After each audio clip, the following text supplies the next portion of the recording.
لك الحمد يا الله الصلاة والسلام عليك يا رسول الله صلى الله تعالى عليه وسلم. أما بعد فأعوذ بالله من الشيطان الرجيم. بسم الله الرحمن الرحيم. ولا تقولوا لمن يقتل في سبيل الله أموات بل أحياء ولكن لا تشعرون.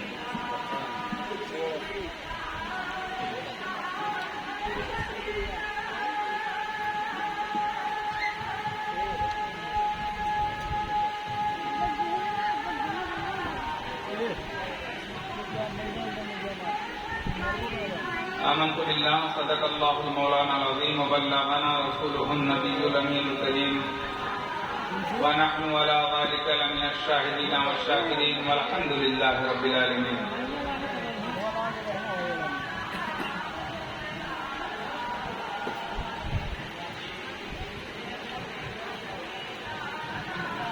کچھ عرض و معروف سے قبل آئیے سب سے پہلے آقا کائنات رحمت عالم ارواحنا فدا صلی اللہ تعالی علیہ وسلم کی بارگاہ رحمت میں درود و سلام کا نذرانہ پیش کرنے کی سعادت حاصل کریں.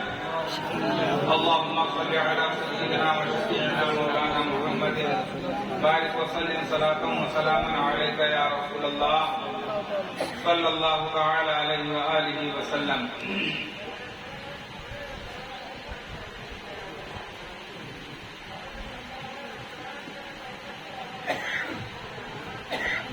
حضرات، بلا تمہید میں کچھ باتیں آپ کے گوش گزار کرنا چاہوں گا. اللہ تبارک و تعالی ارشاد فرماتا ہے قرآن مقدس میں وَلَا تَقُولُوا لِمَنْ يُقْتَلُ فِي سَبِيلِ اللَّهِ أَمْوَاتٌ.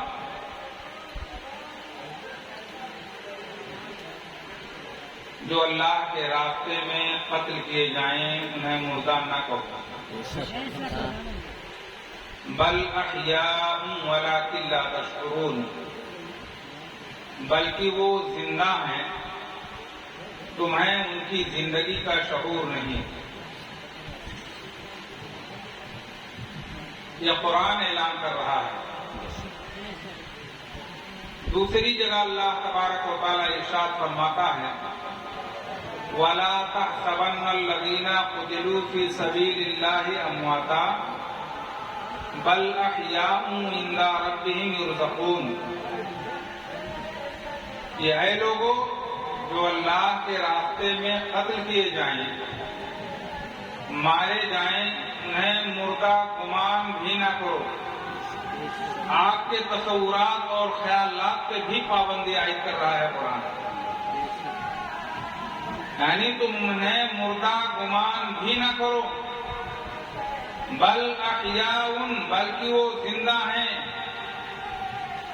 عند ربہم یرزقون، اور وہ اپنے رب کے پاس انہیں روزی دی جاتی ہے.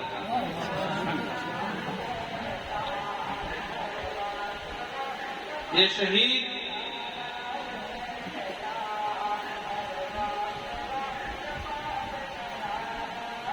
اتنا عظیم مرتبے والے ہیں کہ اپنے کنبے کے 400 لوگوں کی یہ میدان محشر میں شفاعت کریں گے. ایک شہید، اور شہید کا مسئلہ یہ ہوتا ہے کہ جو ہی تلوار اس کے اوپر چلتی ہے اس کا خون گرنے سے پہلے اللہ تبارک و تعالیٰ اسے بخش دیتا ہے. سارے گناہوں کو اللہ تعالیٰ اسے مٹا دیتا ہے اور ان کی آزادی کا عالم یہ ہوتا ہے. آیت کریمہ جو میں نے تلاوت کی وَلَا تَحْسَبَنَّ الَّذِينَ قُتِلُوا فِي سَبِيلِ اللَّهِ والی، اس کے تحت حضرت عبداللہ ابن مسعود رضی اللہ تعالی عنہ فرماتے ہیں سرکار دو عالم صلی اللہ تعالی علیہ وسلم سے میں نے پوچھا اس کے مطلب کو، تو ارشاد فرمایا کہ شہداء کی روحیں سبز پرندوں کی مثل ہوتی ہیں اور وہ جنت میں سیر کرتی ہیں، عرش الہی کے نیچے قندیلیں لٹکی ہوتی ہیں اور وہ آ کر کے وہاں پہ بیٹھتی ہیں۔ شہداء کے روحوں کے بارے میں فرمایا کہ وہ اللہ کے خیمے میں رہیں گے۔ محدث دہلوی علیہ رحمہ یہاں ارشاد فرماتے ہیں در حضرت وے یا در قرب خاص، یعنی اللہ تبارک و تعالیٰ کے حضور رہیں گی یا اللہ تعالیٰ کے قرب خاص میں رہیں گی۔ حضرات، شہید کا مسئلہ الگ ہوتا ہے۔ دیکھیے، شہید کی حیت جو ہوتی ہے عجیب ہوتی ہے۔ شہید ہوتا ہے، ہاتھ اس کے کٹے ہوتے ہیں، پاؤں اس کے کٹے ہوتے ہیں، سر اس کا الگ ہوتا ہے، انگنت نشانات اس کے جسم پر ہوتے ہیں، زخموں سے وہ چور ہوتا ہے، اس کا انگ انگ جو ہے دکھ درد میں ڈوبا ہوا کرتا ہے۔ لیکن حضرات، قرآن فرماتا ہے کہ انہیں مردہ نہ کہو، وہ زندہ ہیں۔ آخر ایسا کیوں ہے؟ حضرات، اللہ تبارک و تعالیٰ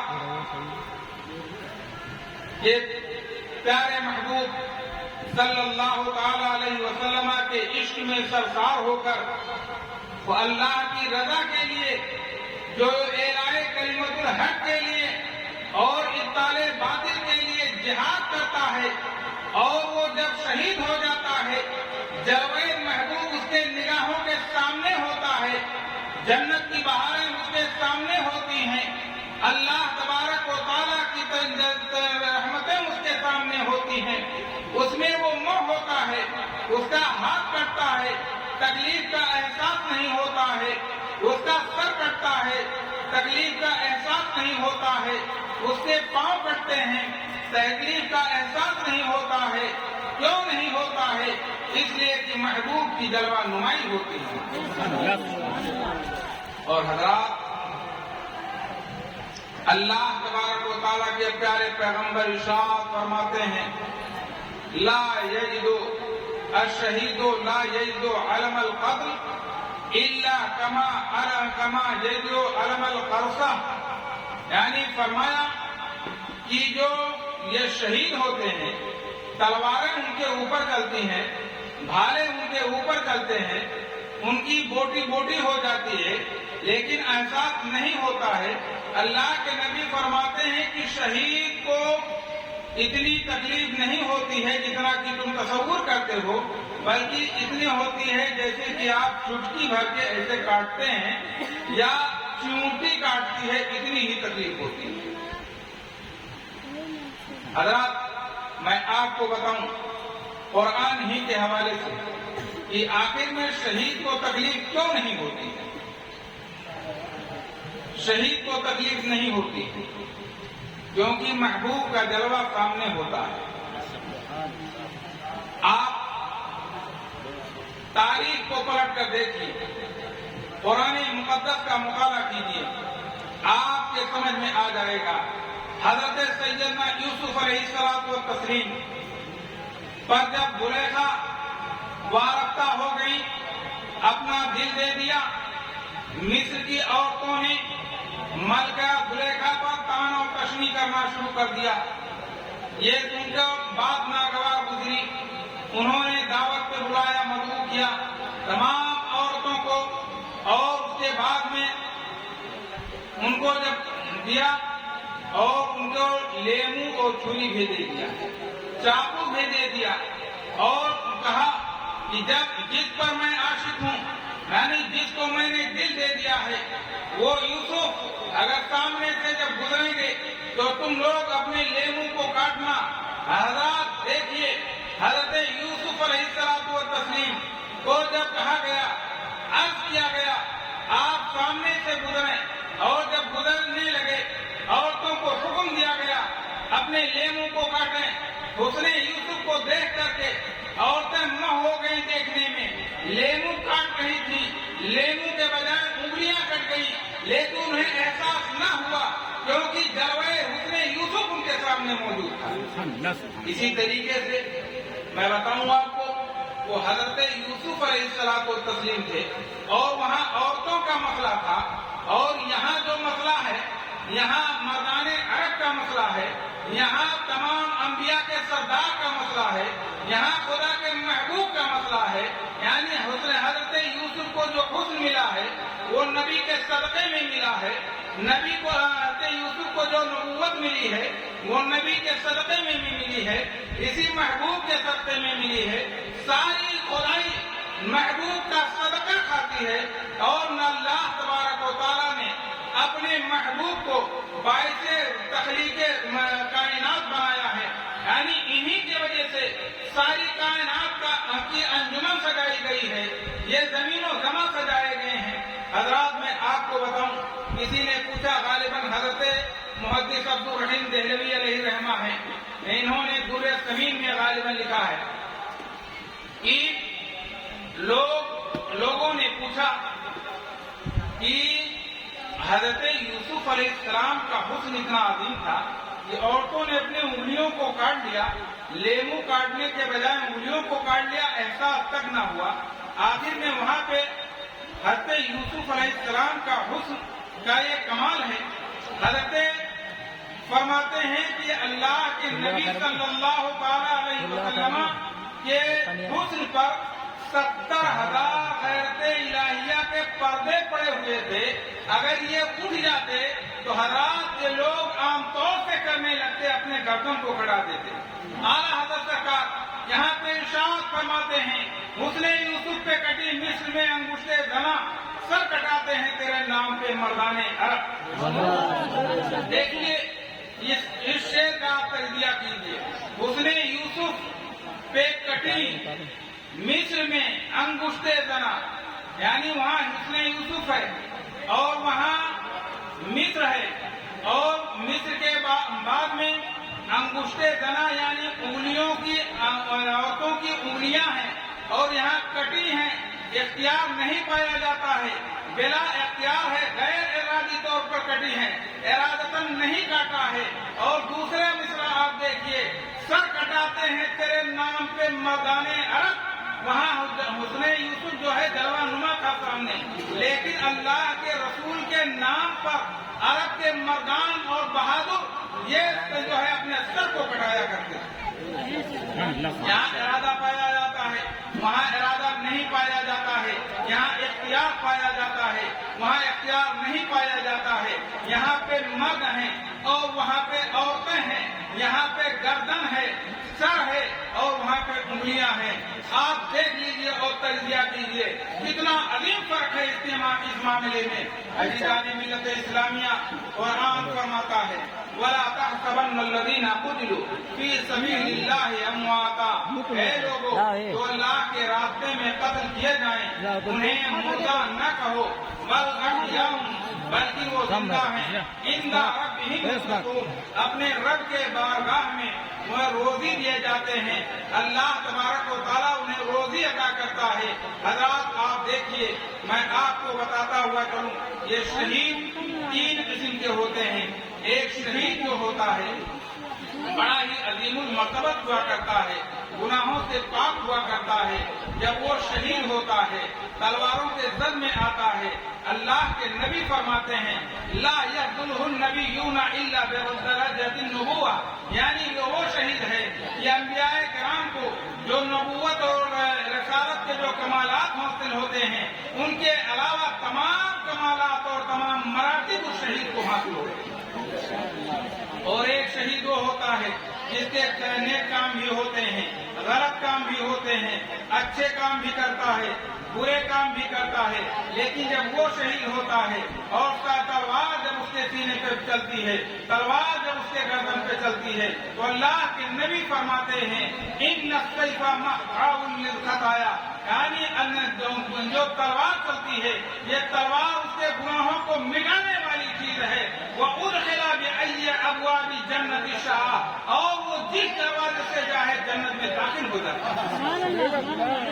اور ایک یہ فرمایا اللہ کے نبی صلی اللہ تعالیٰ علیہ وسلم نے، یہ وہ آدمی ہوتا ہے جس کے اندر نفاق چھپا ہوتا ہے، جس کے اندر کفر چھپا ہوتا ہے، اس کا معاملہ یہ ہوتا ہے ان السیف لا یمحو النفاق، یعنی اگرچہ اس کی گردن الگ ہو جائے، اس کا سر اور دھڑ الگ ہو جائے، اس کے پاؤں الگ ہو جائیں، اس کے ہاتھ الگ ہو جائیں، اس کی بوٹیاں جسم کے ٹکڑے ٹکڑے کر دیے جائیں، لیکن وہ جہنم ہی میں جائے گا۔ وہ کون سا شخص ہوتا ہے؟ وہ شخص ہے جس کے اندر نفاق چھپا ہوتا ہے، جس کے اندر کفر چھپا ہوتا ہے۔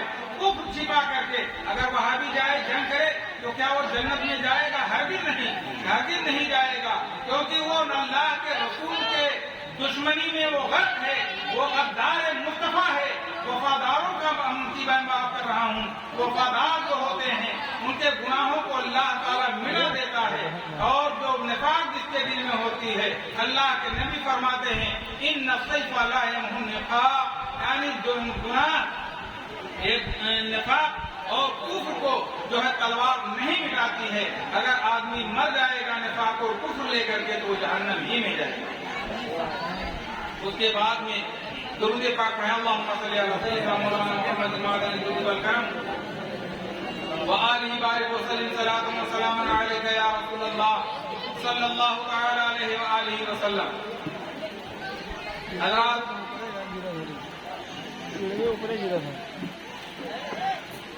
شہید کا مسئلہ یہ ہوتا ہے کہ جب وہ جنت میں چلا جائے گا، سبھی لوگ جنت میں، یعنی جو بھی جنت میں جائیں گے، اللہ تبارک و تعالیٰ کے انعامات اور اس کے احسانات کو جب دیکھیں گے تو دنیا میں آنے کی وہ تمنا نہیں کریں گے۔ وہ یہ نہیں چاہیں گے کہ میں دنیا میں لوٹ جاؤں، کوئی نہیں چاہے۔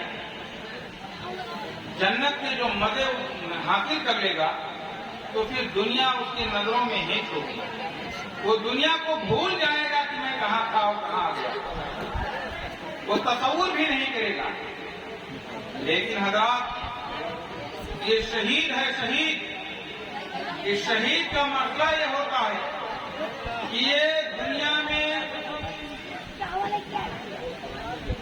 شہید کا مسئلہ یہ ہوتا ہے کہ وہاں پہ رہے گا، تمام نعمتوں کو دیکھے گا، تمام نعمتوں کو استعمال کرے گا، لیکن اسے خیال آئے گا کہ ساری نعمتیں جنت میں موجود ہیں، لیکن ایک چیز جنت میں نہیں ہے، جو تلواروں کے سائے میں گردن کو کٹانے میں جو مزہ آتا تھا وہ جنت میں نہیں ہے۔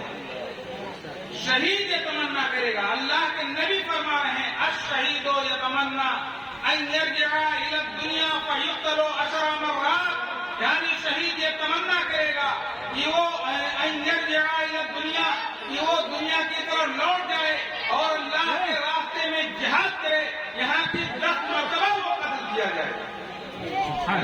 یہ معاملہ ہوتا ہے شہید کا کہ جو تلواروں کے سائے میں سر دینے اور جان دینے کا جو مزہ اور لطف اس کو آتا ہے وہ جنت میں نہیں ملے گا۔ اسی وجہ سے اللہ کے نبی فرماتے ہیں کہ شہید یہ تمنا کرے گا کہ دنیا میں پھر سے لوٹ جاؤں، یا اللہ تو مجھے لوٹا دے دنیا میں اور جاؤں میں تیرے نام پر، پھر جہاد کروں، کفار و مشرکین سے لڑوں اور اعلان کلمت الحق کے لیے لڑوں۔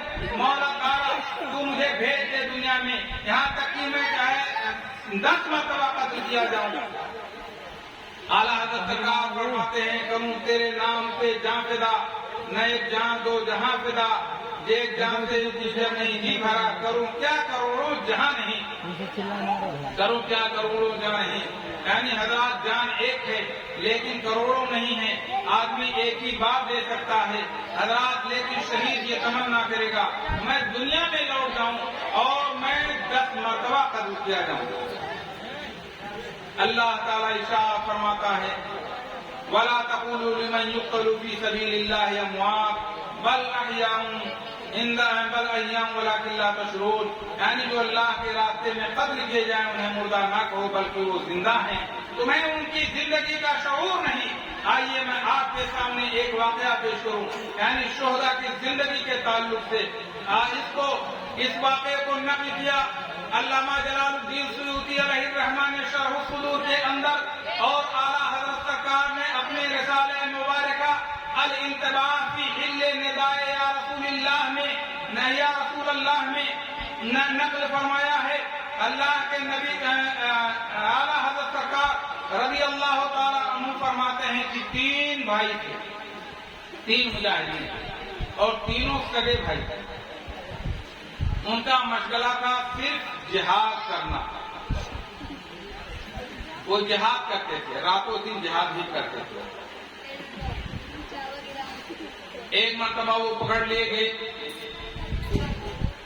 رومیوں نے انہیں پکڑ لیا، عیسائی تھے وہ، اور عیسائی بادشاہ کے یہاں لے گئے۔ بادشاہ نے کہا کہ تم جہاد کرتے ہو، ایک کام کرو کہ دین حنیف سے پھر جاؤ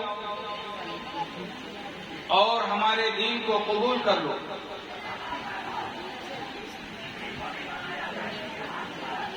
ان لوگوں نے برجستہ کہا بیک زبان ایسا نہیں ہو سکتا ہے۔ بادشاہ نے کہا میری بات کو مان جاؤ۔ کہا اجعلوا فیکم الملک، دین حنیف کو چھوڑ کر تم عیسائیت کو قبول کر لو، میں تمہیں اپنی سلطنت دے دوں گا۔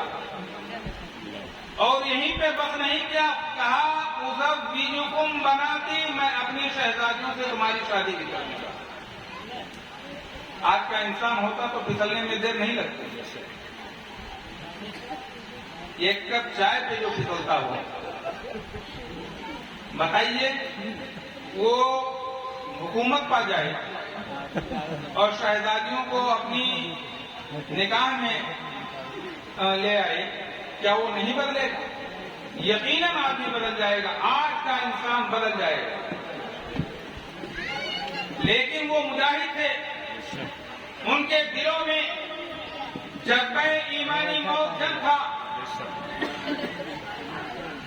ان کے اندر حب رسول جلوہ فرما تھی۔ ان لوگوں کے یہاں نے کہا ایسا نہیں ہو سکتا۔ اس کے بعد میں کہا تو تم پھر موت کے گھاٹ اتار دیے جاؤ، کہا منظور ہے، لیکن یہ نہیں ہو سکتا ہے کہ میں نبی کے دیے ہوئے ایمان کو تمہیں دے دوں۔ اس نے کہا اپنے کارندوں سے کہ زیتون کا تیل لایا جائے۔ زیتون کا تیل لایا گیا 3 کرا، اور اس کو گرم کیا گیا، اور کہا کہ اگر نہیں بدلو گے تو اسی میں ڈال دیا جائے گا۔ ان لوگوں نے کہا یہ نہیں ہو سکتا ہے۔ میں مصطفیٰ جان رحمت کے عشق میں سرکار ہوں، انہوں نے جو ہمیں بتایا ہے، ایمان دیا ہے، اس پہ میں قائم ہوں، یہ ہرگز نہیں دے سکتا۔ اس نے فوراً ان کو ایک بھائی کو، بڑے بھائی کو اٹھا کے اس میں ڈال دیا۔ پھر دوسرے سے کہا، مجلے بھائی سے، آپ تم پھر جاؤ، بات مان جاؤ، ورنہ وہی حشر ہوگا جو تمہارے بڑے بھائی کی ہوئی۔ کہا ٹھیک، ہم کو مت ڈرائیے، جو تمہیں کرنا ہو کر لیجئے، لیکن میں مصطفیٰ کی جامع محبت کا مست ہوں، یہ وہ نشہ نہیں جسے تلسی اتار دے، جو کرنا ہے کر لو، لیکن میں ایسا نہیں کر سکتا۔ اس بھائی کو بھی ڈال دیا گیا۔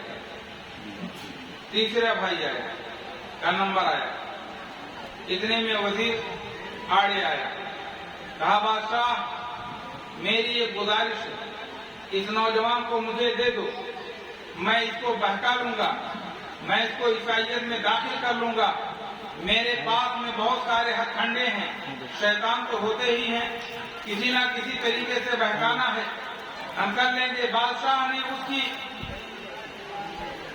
بات مان لی اور اسے رخصت کر دیا، چھوٹے بھائی کو چھوڑ دیا، لے گیا اپنے ساتھ میں، ایک کمرے میں بند کر دیا۔